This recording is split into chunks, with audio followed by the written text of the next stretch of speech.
सुंदरकांड करो, आप हनुमान चालीसा करो, जो कार्य नहीं हो सकता वो कार्य होते हैं। और मैं आपको प्रत्यक्ष बता सकता हूँ कि जज की कलम भी घूम जाती है, वो भी सोचते ही रह जाते हैं जो दो वकील खड़े होते हैं हुआ क्या है।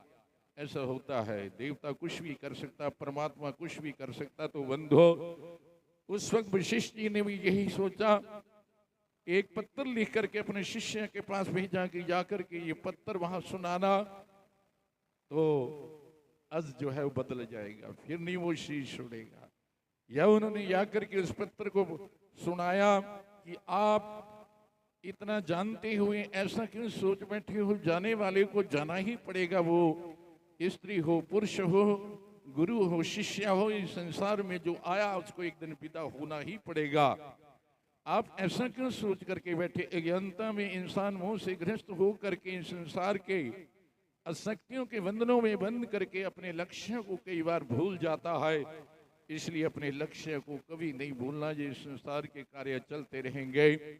तो उन्होंने यह पढ़ा, आप तो ऐसे कर रहे हैं जैसे भेड़ चारने वाला कोई चारने वाला चरवाहा होता है, क्योंकि वो तो भेड़ों में ही रहता है, उसको ज्ञान नहीं होता। तुम तो जानते हो, तुम तो गुरु के शिष्य हो, ऐसा क्यों आपने सोचा। जब गुरु जी का वो पत्थर सुनाया गया तो फिर वो बदल गए कि ठीक है, अब मैं ऐसा नहीं करूंगा। मेरा कहने का भाव कि व्यास जी ने आपको तप सोच आदि के बारे में भी बोला, सबसे पहले आपको तप करना ही पड़ेगा। तो आप सुबह प्रभात फेरी करते हो, आपका ये तप है, क्योंकि स्नान आदि करके या बाद में करते हो, लेकिन तुम उस परमात्मा के नाम का गुणगान करते हुए अपना एक एक पल जो है, एक एक श्वास उस परमात्मा के लिए उसका गुणगान करते हैं। धन्य हो, इसलिए आपने ये कर्म करना है, परमात्मा ने आपको फल देना है। तो मैं बहुत समय नहीं लेता हूँ, क्योंकि व्यास जी भी थोड़ा समय हो जाता है। तो मेरा कहने का भाव कि ये जो संगम है, ये जो स्नान है, आपने 5 दिन जो है बड़े लगन से, बड़े हर्षोल्लास से आपने ये इसमें चुबकी लगानी है, क्योंकि समय है, अगर नहीं करोगे तो पछताओगे। क्योंकि कल संक्रांति है, एकादशी, शरतला एकादशी भी है, संक्रांति भी है। शायद वृक्ष लगन में प्रवेश करती हुई 3 बज करके कुछ मिनट पर मेरा ख्याल होगी, क्योंकि हम तो इतना जानते नहीं है, ये आचार्य लोग जी जानते हैं।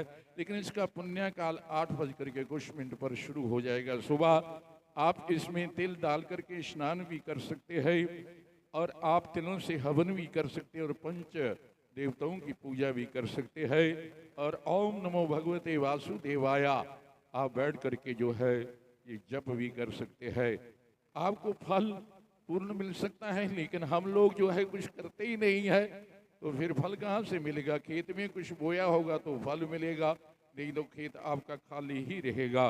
तो इसलिए आपने कल जो है, कल अगर आप किसी ब्राह्मणों को, मान लो ब्राह्मणों को कुछ जो है, ऐसा शास्त्रों में आता है, कल आप कोई भी मिष्ठान जो है या कुछ बना करके और कुछ कपड़े का दान, ऐसा कुछ भी अगर तुम कर सकते हो तो जीवन में कुछ निकाल करके जो है आप करते रहो। क्योंकि ये पर्व आदि इसीलिए बनाया गया है कि जिस पर्व में आप कुछ, जो महानता है, सर्दियों की जो महानता है, गर्मियों में जल की महानता है, उसमें वैसा ही कहते हैं समय काल देख करके जो दान दिया जाता है उसका अनंत गुना फल होता है।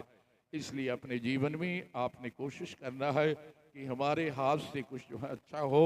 और कल को भी ऐसे ही हमारी प्रभात फेरी होगी। प्रभात फेरी यहाँ से निकलेंगे, बाबा जी का मंदिर, वहाँ से वापस आ जाएंगे। यहीं आकर के थोड़ी देर के लिए संकीर्तन आदि और उसके बाद जलपान आदि होगा। और एकादशी अगर आप रखते तो हाथ खड़े करो, क्योंकि कल हम उतना जो है एक अलग बना देंगे।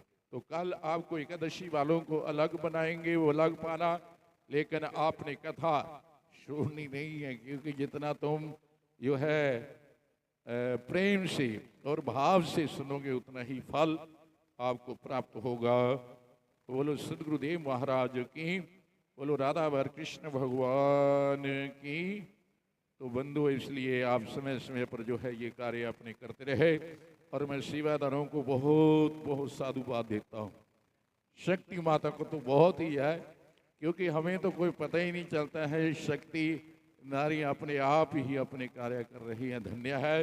रात को भी 11 बजे बज ही जाते हैं भोजन आदि खिलाते हुए, लेकिन इतना उन्होंने अपना महाराज आप चिंता मत करो, हम सब कुछ करेंगे, सब कर रहे हैं, क्योंकि नारियों की सेवा बहुत होती है। मंदिरों में कहीं भी कहीं चले जाओ आप, सब जगह, क्योंकि पुरुष तो पीछे बीड़ियां सिगरेटें बातें, एक दूसरे के दोष आरोपण ऐसे ही करते थे, पाप ही उठाते रहते हैं। कभी नहीं करना ऐसा, जितना हो सके सेवा करनी है, क्योंकि सेवा का मेवा परमात्मा देते हैं। ओम शांति शांति। और आज लोहड़ी है, आपको बहुत बहुत बधाई हो।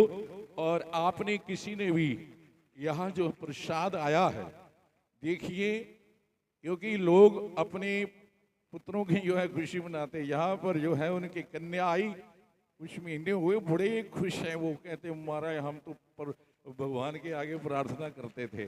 तो ये कन्या की लोहड़ी है।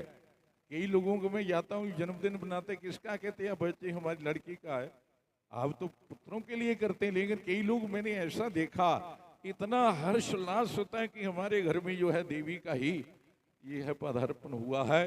तो बहुत बहुत उनको भी बधाई और आपको भी लोहड़ी की बधाई। ओम शांति। सब ने प्रसाद ले लेना, ओम शांति, और सब ने महाप्रसाद पा करके जाना है और कल ठीक समय पर आ जाना है। ओम।